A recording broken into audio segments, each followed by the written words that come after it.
안녕하세요. 안녕하세요. 안녕하세요. 안녕하세요. 세종대왕은 알고 계시죠? 네. 세종대왕은 유명한 부분이 너무 많은데 재미없지 않습니까? 유명한 걸 얘기하면. 다들 알고 계시니. 그래서 어린 시절로 한번 가볼까. 가장 오래된 기억, 몇 살 때 기억이신지. 유치원 가기 전인데 확실히는 모르겠고 한 4살? 이럴 때쯤 포장 안 된 동네 언덕길을 해서 막 놀던 기억? 그런 좋은 게 있어요. 기억이네요. 어떠세요? 저는 집에서 동생이랑 놀다가 엄마한테 혼난 기억. 몇 난 그 살이에요, 기억 되게 그게? 많이 나. 몇 살? 완전 동생이 깐난쟁이였던 기억이 있거든요.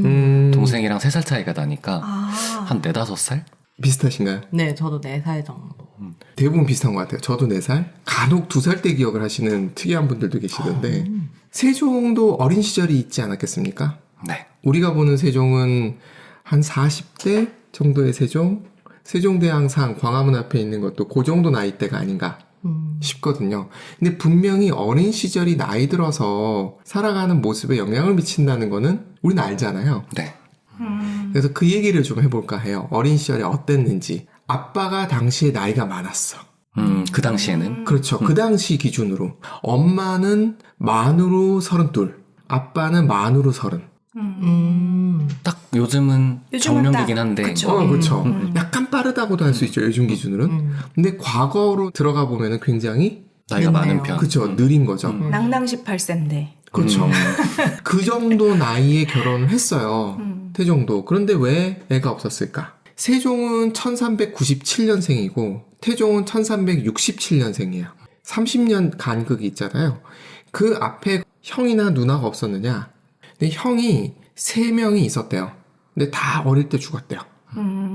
그리고 누나가 셋이 태어나요.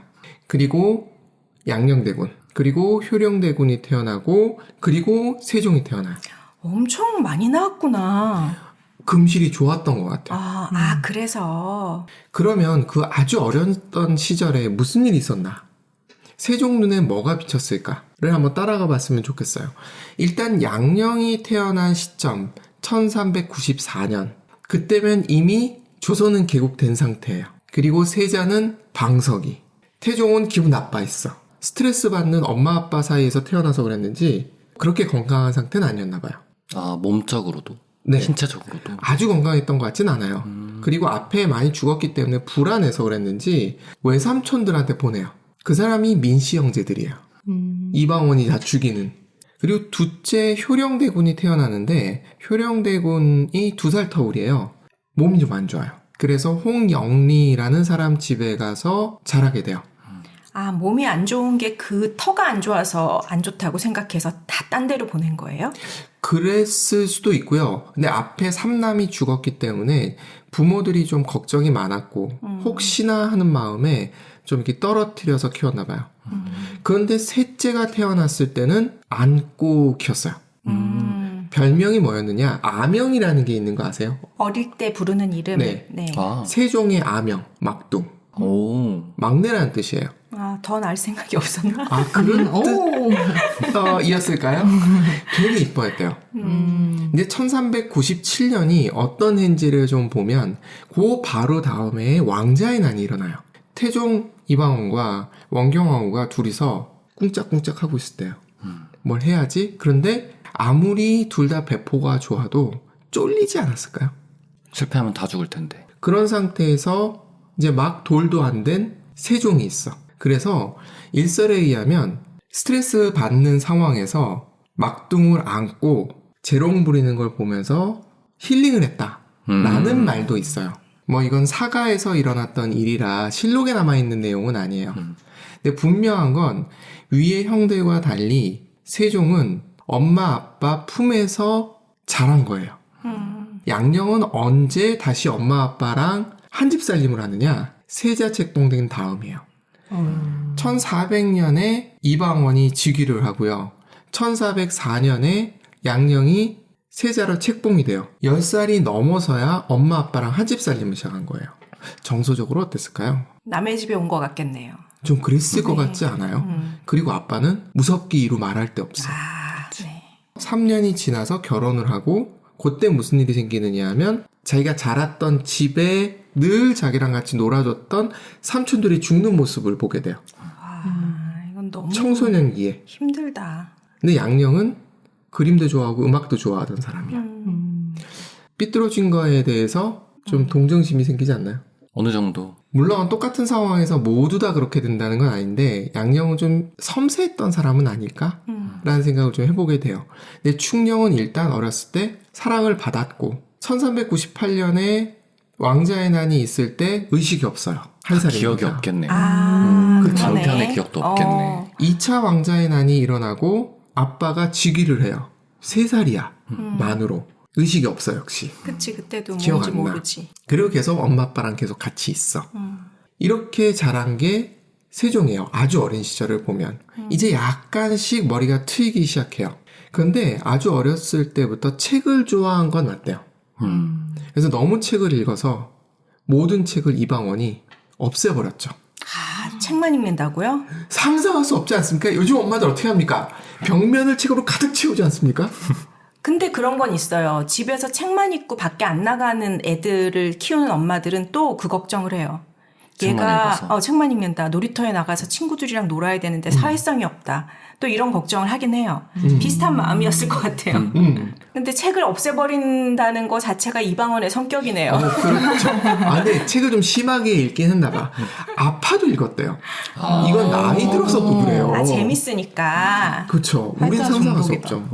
없죠. 그런 맞네. 중독이네. 활자만 좋아했던 건 아니고요. 수성 모으는 것도 좋아했고 음악이나 미술 쪽이나 이런 것도 다 관심이 있었던 것 같아요. 그러니까 태종이 그걸 보면서 첫째가 아닌 셋째 왕자는 결국 왕이 될 것도 아니고 그렇다고 해서 신하가 되는 것도 아니기 때문에 뭔가 할 일이 없잖아요. 아무리 공부를 해도. 그래서 그래 어차피 뭘 할 수 없다면 취미생활이라도 열심히 해. 집은 부자잖아요. 조선이 다 자기 거니까. 그래서 팍팍 밀어줬대요. 이런 걸 보면 양령은 좀 아빠의 무인기질을 많이 닮은 것 같고 충령 세종은 아빠의 문인기질을 많이 닮은 것 같아요. 그렇게 따로 닮아간 세종은 나중에 몸이 많이 비대해지시는 그래서 당뇨로 고생을 하시게 됩니다. 고기를 못 끊으시고 이런 세종한테 또 천군만마가 한 명 있었어요. 누나입니다. 오. 누나가 누나가 3분이신데 한 분씩 소개를 해드리도록 하겠습니다. 네. 일녀가 정순공주라고 이분이 1385년생이에요. 굉장히 나이가 차이가 좀 있죠. 네. 그래서 아마 여기랑은 얘기를 많이 했던 것 같지는 않아요. 남편은 이백강이라고 태종 얘기할 때 태종이 제일 먼저 제거했던 공신 중에 한 명이 이거이거든요. 네. 거기에 아들이에요. 그런데 이 사위는 그냥 둬요. 아마 욕심도 별로 없고 그냥 무난했던 것 같아요. 그리고 누나도 무난했던 것 같아요. 그래서 특별한 기록은 없습니다. 둘째 누나가 경정공주예요. 남편이 누구냐면 조대림이라는 사람인데 약간 어리버리했던 것 같아요. 이방원은 어리버리한 거 좋아합니다. 자기 일은 정확하게 하는데 좀 어리버리한. 이방원이 신하들을 안 믿고 친척도 잘 안 믿어요. 이 조대림에게 군권을 맡겨요. 근데 누군가가 이 사람을 꼬셔요. 어리버리해서. 그래서 조대림을 둘러싼 일종의 영모를 만들어서 목인해라는 사람이 꼬셔요. 조대림이라는 사람이 너무 어리버리하다 보니까 어리버리하게 지나가 버려요. 그런 사람이랑 짝을 지어줬는데 이 아빠는 굉장히 똑똑한 사람이에요. 조주는 고려시대 때부터 굉장히 똑똑한 걸로 유명했던 사람이고 개국공신이에요. 이성계하고도 같이 계속 일을 했었고 1차 왕자의 난이 일어날 때 약간 중립적인 스탠스를 취했어요. 그런데 이방원이 봤을 때 조준이 굉장히 중요한 인물이라고 생각을 했나 봐요. 그래서 어리버리 있는 사람을 대충 끌고 와가지고 나랑 같이 하는 거지? 라고 거의 칼 들이대고 얘기했던 것 같아요. 그랬더니 그러죠 이렇게 됐나 봐요. 그리고 나서 1403년 그러니까 왕자의 난도 있고 그 뒤에 결혼을 시켜요. 그러니까 조준이라는 사람이 상당히 영향력이 있는 사람이었던 거예요. 아들은 약간 띠래 딱 좋은 거죠. 셋째 경안공주예요. 남편은 권근의 아들이에요. 권근은 어떤 사람이냐 하면 이색하고 정몽주의 제자예요. 근데 굉장히 동안이었대요.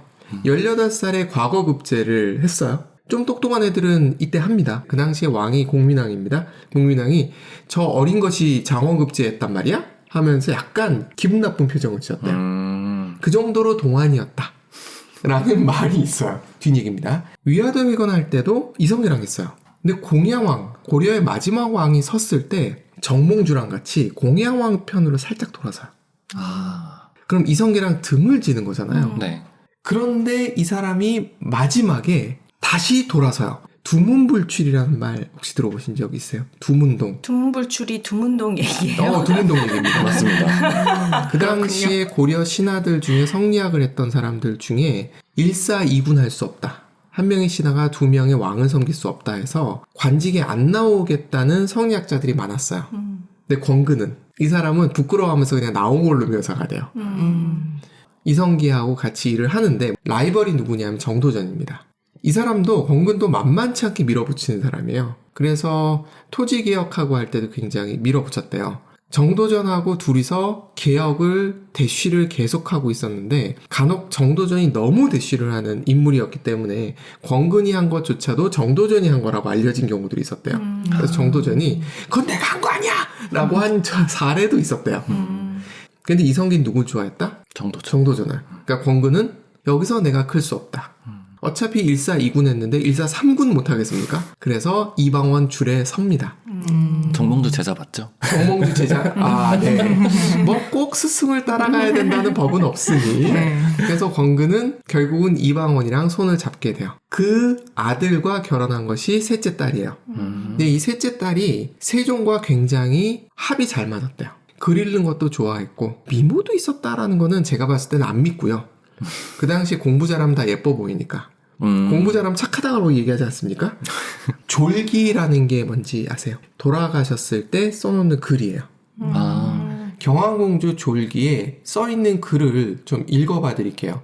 공주는 임금의 셋째 딸인데 나면서부터 정숙하고 예뻤으며 총명과 지혜도 보통 사람과 달라서 임금과 중전의 사랑을 한데 모았었다. 권규에게 시집을 가니 부덕이 있어서 시부모를 섬기는데 예절을 극진히 하였고 가정을 다스림에도 법도가 있었다. 죽으니 23세였다. 굉장히 빨리 죽었죠. 그러네. 아들 둘, 딸 하나를 낳았다. 네. 임금이 애도하여 3일 동안 조회를 정지하였다.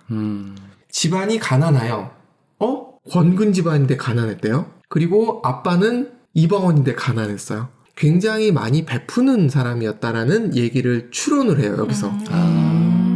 대소렴에 소용되는 물건이 부족하므로 명하여 상의원의 의대로 부의를 주게 하고 장사는 종친의 상등례를 쓰게 하였다. 즉 다 도와줬다는 얘기예요.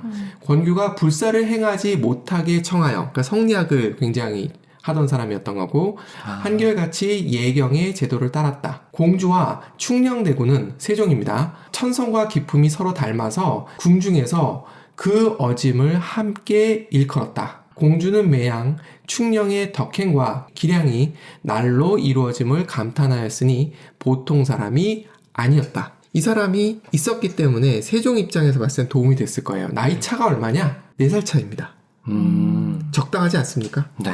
부모님 사랑도 받고 누나 사랑도 받고. 그렇죠. 형은 약간 삐딱한데 집에 없어. 그러네. 괜찮죠. 충녕이 자랐던 유년 시절을 보면 어찌 보면 완벽할 수 있었던 상황인 거예요. 그러게요. 네. 양녕과 비교가 되죠. 그래서 한 사람을 바라볼 때 유년 시절을 볼 필요는 좀 있어 보여요. 결혼은 언제 했냐, 세종이? 양녕대군이 1407년에 결혼을 하고요. 그리고 충녕이 1408년에 해요. 1년 차이밖에 안 나죠. 왜 그랬을까요? 그 사이에 일이 많았다는 걸 의미해요. 좀 미룬 거군요. 그렇죠. 우리를. 1404년에 세자가 책봉됐어요. 근데 1407년에 결혼을 한다? 늦은 거예요. 네. 왜냐하면 그 다음 해에 바로 세종을 결혼시킨단 말이에요. 나이차가 3살이 나는데. 그 뜻은 정신없는 상황이 있었다는 거예요. 그 정신없는 상황을 살짝 들여다보도록 하겠습니다. 이사가 잦았어요. 한양과 개경 사이에 이사해요. 1차 왕자의 난이 있고 나서 이방원 입장에서는 한양에서 계속 있는 게 부담스러웠던 거예요. 그 피도 받고. 그래서 개경으로 다시 갑니다. 그게 1399년이에요. 세종은 2살이기 때문에 잘 몰라요. 근데 양녕은 조금 알 수 있을. 군인의 자녀들이 힘들어하는 얘기 많이 들어보셨죠? 네. 전도사나 목사님 자녀들도 힘들어하는 경우 제가 많이 봤거든요. 그런 것 중에 하나가 이사를 자주 다니는 거거든요. 1402년에 한양천도 얘기가 다시 나와요. 그런데 이때는 서울을 그냥 두 개 두자. 어디서 많이 들어본 것 같지 않습니까? 세종. 세종과 서울. 즉 논란이 계속 있었던 거예요. 1403년에 신하들은 그냥 개경이 있죠라는 얘기를 해요. 왜냐하면 신하들은 대부분 개경 출신이에요. 고려 때 분들. 고려 때 사람들이니까. 원래 집 있던 대로 돌아오니까 본인들은 좋았을 거야. 본인 부동산이 있잖아. 그쵸. 요즘 세종 집값 오르는 거 아시죠? 그러다가 결국은 1404년에 태조가 징징거려가지고 돌아오게 돼요. 또 사건이 하나 있는 거죠. 이성계가 아들을 대상으로 해가지고 난을 일으킨 게 있어요. 조사의의 난. 본인이 직접 나선 게 아니라 조사의라는 사람을 내세워가지고 뒤에서 이성계가 배후 조종했던 난이에요. 그게 몇 년도냐면 1402년이에요. 양령은 안다 모른다? 한국 나이로 치면 10살이잖아요. 알 가능성이 있죠. 그 당시에 이방원이 아빠 만나러 갈 때 개경, 서울을 맡겼던 사람이 누구냐면 민씨 형제들이에요. 그러니까 모르기가 어려워요. 그러니까 할아버지가 아빠를 죽이려고 했다가 팽하려고 했다가 막 이런 그걸 정확하게 몰라도 뭔가 분위기가 어렴풋이 심상치 않다. 알 수 있는 나이였고 상황이었던 거예요. 네. 그런데 1402년에 세종도 나이가 좀 있기는 해요. 만으로는 5살, 한국식으로는 6, 7살. 조금은 알 수는 있어요. 그러나 많이 알기는 좀 어려운 나이. 그러니까 그리고 나서 1405년 1월에 한양으로 다시 이사를 옵니다. 예민한 양령한테는 영향을 많이 줬을 것 같아요. 대문자 F였을 것 같아요, 양령은. 세종은 대문자 T였을 가능성이 있어요. 대문자 T들은 상대적으로 영향을 좀 덜 받죠. 거기에 든든한 누나도 있어. 엄마 아빠 사랑도 많이 받아. 그렇죠. 이런 걸 모두 생각해보면 양령 불쌍하다. 충령이 복받았다. 세종이 유년 시절만 봤을 때 안정감이 있지 않았을까라는 추론을 해보게 됩니다. 여기까지가 세종의 10살 때까지 얘기입니다. 유년기. 네. 다음 시간에는 청소년기로 아. 다시 만나 뵙도록 하겠습니다. 조금 더 재밌어지겠는데. 네. 감사합니다. 감사합니다. 감사합니다.